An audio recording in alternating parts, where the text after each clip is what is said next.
खाता नंबर 119। हम लगातार खाता नंबर 119 से जुड़ी खबर दिखा रहे हैं। इस खबर में अब नया डेवलपमेंट आया है। थोड़ा अजीब है, सकुचाते हुए शर्माते हुए बता रहे हैं। अनीता शर्मा ने एक प्रेस कॉन्फ्रेंस का आयोजन किया।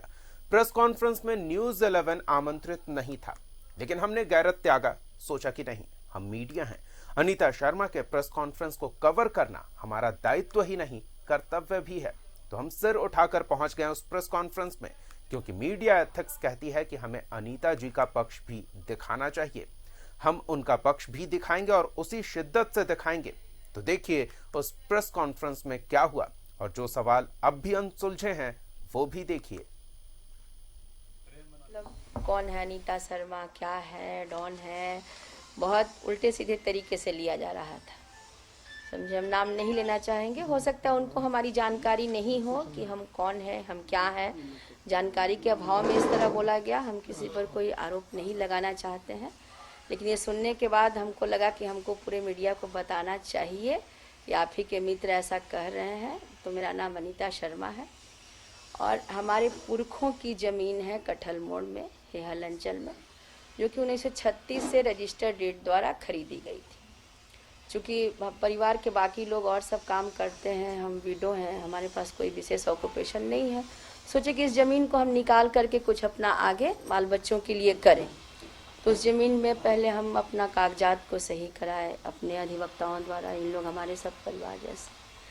उसके बाद हम जब कागजात सही हो गया, रसीद वसीद कटवा लिए, रसीद सब कुछ सही, बहुत इसमें बहुत सालों से मेहनत की। रसीद वसीद जब कट गया तो चूँकि इसलिए कट गया कि हमारा कागजात सही था, और सही कागजात से जब रसीद वसीद कट गया तब सोचे कि भाई चलो इसको अब थोड़ा सा काम वाम किया जाए। तो उसको हम काम करने लगे।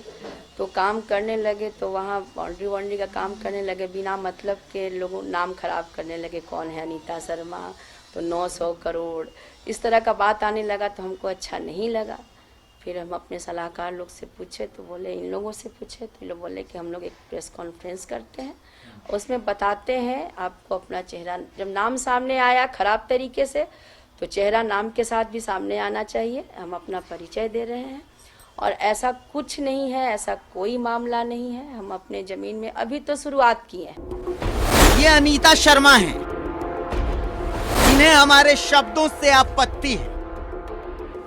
इनकी भावना का ख्याल रखते हुए हम उन शब्दों का प्रयोग नहीं करेंगे। अनीता शर्मा ने एक प्रेस कॉन्फ्रेंस बुलाई थी। प्रेस कॉन्फ्रेंस में उन्होंने अपना पक्ष रखा। सुन लीजिए उनका पक्ष। रजिस्टर्ड डीड द्वारा दादा ससुर ने खरीदी है। कुछ लोग बीच में फर्जीवाड़े तरीके से इसको खरीद बिक्री किए हैं, जिसका कि सरकार का गाइडलाइन भी निकला है कि 1146 के पहले का रजिस्टर्ड डीड है तो मान्यता होगी, 1146 के बाद का रजिस्टर्ड है तो मान्यता नहीं होगी। चूँकि हमारी 36 की डीड है, कागज़ से हम मजबूत हैं, कागज़ से हमारा ज़मीन मजबूत है, इसमें कहीं कोई परेशानी नहीं है। कुछ लोग फर्जी डीड बना दिए हैं कि वैद्य जी बेच दिए हैं, तो ऐसा कुछ नहीं है। ये सब चीज़ गलत है। आपकी बात से हम सहमत हुए मैडम, और हमारा सवाल फिर से वहीं पर है। एक सामान्य सी महिला की जमीन की रक्षा गुंडे क्यों करते हैं? हमने तो अनीता शर्मा को न्योता भी दिया। जो छोटा नागपुर के कमिश्नर प्रमंडलीय आयुक्त हैं, उनकी जांच रिपोर्ट आई 9/11/2020 को। उनकी रिपोर्ट में उनसे पहले जितनी भी रिपोर्टें थी उन रिपोर्टों को खारिज कर दिया गया।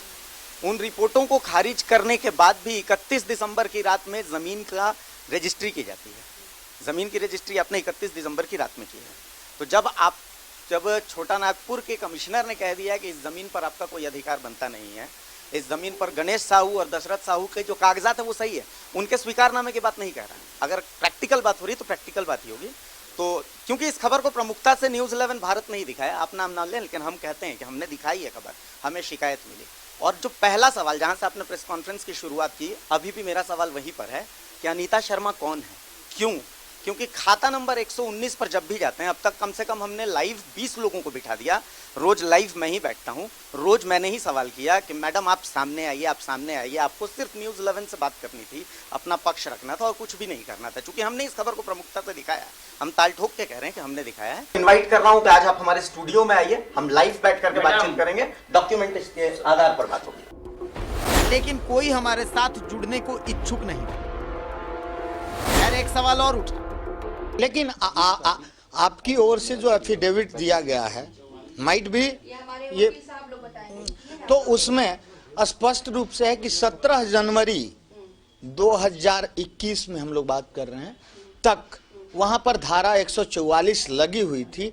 और इस दरमियान कई बार हमने जा करके देखा है, अपनी आंखों से देखा है, कैमरे की निगाहों से देखा है कि वहां धड़ल्ले से काम किया जा रहा है। काम करना कोई बुरी बात नहीं है, 100 क्या जिसके पास क्षमता हो 200 लोगों को लगा दिया जाए, 10 पोकलेन लगा दिया जाए। लेकिन 17 जनवरी 2021 तक धारा 144 लागू थी। सिटी एसपी की रिपोर्ट भी है, जो परसों नरसों की बात है, जब मुख्य सचिव ने इस मामले में हस्तक्षेप किया। तो 7 बार उन्होंने किया, अभी धारा 144 लागू नहीं है। मैं ये बात बिल्कुल अच्छी तरह से जानता हूँ, एसडीएम से भी मेरी बात हुई है। लेकिन इससे पहले 17 जनवरी से 60 दिन पीछे जाइए तो 17 जनवरी तक वहाँ धारा 144 लागू थी, जिसमें और जवाब तकनीकी है। धारा 144 अनुशंसा किया जाता है। जैसे हम हैं और ये हैं, हम बोले कि धारा 144 लगाइए, काम नहीं करे, मेरा जमीन है। लेकिन इसमें एसडीओ कोर्ट में हम खुद गए थे, उन्होंने कहा कि हाँ बताइए भैया। धारा 144 के लिए जो इन लोग को नोटिस मिला है, इन लोग अपीयर हो गए हैं। धारा 144 के लिए आवेदन हुआ है, अभी प्रोसीडिंग शुरू नहीं हुआ है। नहीं अभी जो धारा जो नहीं लगा नहीं, सुन लीजिए, 144 कोर्ट थाना नहीं लगाती है। 144 के लिए प्रेयर होता है कोर्ट में, पहले थाना कोई पावर था। अब जो है तो थाना उसके लिए कोर्ट से आदेश लेती है, या जो भी पार्टी है वो वहाँ जाते हैं और इसके लिए इनिशिएट करने के लिए वो आवेदन करते हैं। और इनिशिएट करने के लिए आवेदन किया गया है, धारा 144 स्टार्ट नहीं हुआ है, इसीलिए प्रोसीडिंग 144 का नहीं चल रहा है। इतना सब कुछ हुआ, लेकिन अब भी कई सवाल अधूरे हैं। छोटा नागपुर आयुक्त के फैसले को क्या कहीं चुनौती दी गई? क्या ये मामला कोर्ट के अधीन है? अगर कोर्ट के अधीन है तो फिर जमीन की रजिस्ट्री कैसे हुई? और अगर मामला कोर्ट के अधीन नहीं है तो फिर ये जमीन तो तकनीकी रूप से अनीता शर्मा की हुई ही नहीं। तो फिर सवाल वही कि रजिस्ट्री कैसे हुई? इस जमीन का हर पीड़ित सुमन ठाकुर का नाम क्यों लेता है? कौन है सुमन ठाकुर? सुमन ठाकुर के सिर पर किस आईपीएस का हाथ है? विवादित जमीन की रजिस्ट्री इतनी आसानी से कैसे हो जाती है? यूं ही मतलब कौन है अनीता शर्मा, क्या है, डॉन है, बहुत उल्टे सीधे तरीके से लिया जा रहा था।